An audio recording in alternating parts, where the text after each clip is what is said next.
ধলাৰ নৰহত্যা আৰু অসম বন্ধৰ সময়ত হোৱা হিংসাত্মক পৰিৱেশৰ মাজত বন্দী দেৱশিশু, নতুনকৈ সংসাৰ পাতিব বিচৰা বিবাহ যাত্ৰী, এয়া মানৱতাৰ চূড়ান্ত স্থলন নে পৈশাচিকতা? অসম বন্ধৰ নামত সেই বন্ধ সমৰ্থকসকলে কি বুজাব খুজিছিল? নিজৰ বাহুবল নে নিকৃষ্ট ৰাজনীতি? আজি এটা নতুন জ্বলন্ত বিষয় লৈ আপোনালোকৰ আগত উপস্থিত হৈছোঁ। আপুনি যদি মোৰ এই চেনেলটোলৈ প্ৰথম আহিছে, ছাবস্ক্ৰাইব কৰি লওক আৰু বেল আইকনটো প্ৰেছ কৰি ল'ব। ধলাৰ নৰহত্যাত 5জন নিৰীহৰ প্ৰাণ গ'ল। এয়া দুখৰ বিষয়। সকলো অসমবাসীয়ে দুখত মৰ্মাহত। কিন্তু এই হত্যাক লৈয়ে অসমীয়া বাঙালীৰ মাজত সংঘাত। 5জনৰ মৃত্যুৰ বাবে বন্ধ দি আৰু 10জনৰ মৃত্যু কামনা কৰাসকলে কি বুজাব খুজিছে? টিভি নিউজত দেখিলোঁ কেইগৰাকীমান মহিলাই বন্ধ সমৰ্থন কৰা নাই। তাকে লৈ বন্ধ সমৰ্থক কিছুমান যুৱকে তৰ্কযুদ্ধত লিপ্ত হৈছে। কি যুক্তিত জোৰ কৰি মহিলাসকলক বলপূৰ্বক বন্ধ পালন কৰাবলৈ চেষ্টা কৰিছে বা বাধ্য কৰাইছে? কণ কণ শিশুৰ জীৱনৰ ওপৰতো হেতালি খেলি স্কুল বন্ধ কৰোৱাইছে। এয়া শুদ্ধনে? গণতন্ত্ৰৰ স্বাধীনতা সকলোৰে বাবে। অসম বন্ধ দিলে সেই বন্ধ স্বতঃস্ফূৰ্ত হ'ব লাগে। সকলোৰে সমৰ্থনযোগ্য কাৰণত বন্ধ দিলে সেই বন্ধ সফল হয়। আৰক্ষী প্ৰশাসনৰ হাজাৰ বাধাকো নেওচি সকলোৱে বন্ধ পালন কৰে।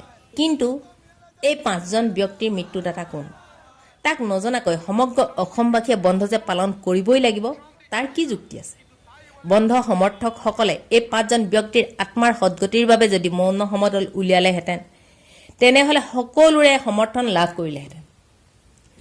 হিংসা, বিদ্বেষ, নৰহত্যা এইবোৰৰ বাবে তথাকথিত ৰাজনৈতিক নেতাসকলৰ জাতি ধৰ্মৰ প্ৰৰোচনামূলক মন্তব্যবোৰেই দায়ী নহয়নে? হিন্দুত্ব আৰু বঙালীত্বৰ গোড়ামীৰে শিলাদিত্যদেৱ, সুবোধ বিশ্বাসহঁতৰ মন্তব্যৰ উত্তৰ দিবলৈ যাওঁতে অসমীয়াৰ বুলি ভবা জিতেন দত্ত, মৃণাল হাজৰিকা যদি গ্ৰেপ্তাৰ হ'ব লগা হয়, তেনেহ'লে সেই গোড়া বাঙালীবাদী আৰু হিন্দুত্ববাদীসকলক গ্ৰেপ্তাৰ কৰা হোৱা নাই কিয়? এয়া চৰকাৰ আৰু আৰক্ষীৰ পক্ষপাতিত্বই নহয়নে? সকলো হত্যাকাণ্ডৰ বাবে আৰক্ষীকো জগৰীয়া কৰিব নোৱাৰি। কাৰণ কিছুমান হিন্দী চিনেমাৰ দৰে হত্যাকাৰীয়ে হত্যাৰ স্থান আৰু আগজাননী নিদিয়ে। হত্যাকাণ্ডৰ খবৰ পোৱাৰ লগে লগে উপস্থিত নহ'লেহে আৰক্ষীসকল ৰাইজৰ দৃষ্টিত জগৰীয়া হ'ব। এয়া নিতান্তই স্বাভাৱিক। সেয়েহে সকলো অসমবাসীয়ে এতিয়া সজাগ হ'বৰ হ'ল। কোনোবা এটা ঘটনা সংঘটিত হোৱাৰ পাছত হৈ হাল্লা অসম বন্ধ দি অসমখনত বিক্ষিপ্ত ঘটনা সংঘটিত কৰাতকৈ এই ঘটনাটো কিয় হ'ল তাক মনোজ্ঞ বিশ্লেষণ কৰি নিৰ্মূল কেনেকৈ কৰিব পাৰি তাৰ উপায় উলিওৱাটোতহে বেছি গুৰুত্ব দিব লাগে। এয়াই মোৰ আপোনালোকৰ ওচৰত বিনম্ৰ অনুৰোধ। আপোনালোকে যদি ভিডিঅ'টো ভাল পালে তেনেহ'লে লাইক, কমেণ্ট আৰু শ্বেয়াৰ কৰক আৰু লেটেষ্ট নিউজৰ সৈতে আপডেট থাকিবৰ বাবে চেনেলটো ছাবস্ক্ৰাইব কৰক। ধন্যবাদ।